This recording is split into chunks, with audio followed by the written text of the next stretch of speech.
Benvenuti al Meteo. Una nuova perturbazione dall'Artico raggiunge l'Italia, maltempo e temperature in brusco calo. Insomma, l'autunno sembra davvero entrare nel vivo. La situazione nel dettaglio. Sul Veneto condizioni spiccatamente instabili con piogge e temporali diffusi sin dal mattino e un po' per tutto l'arco della giornata, localmente anche di forte intensità. Limite della neve in abbassamento fino a circa 1000-1200 metri sulle Dolomiti.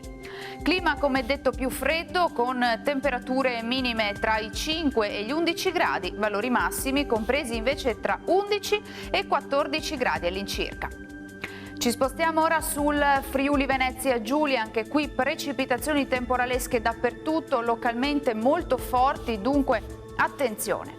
Temperature minime fino a 9 gradi, massime invece sui 12-15 gradi.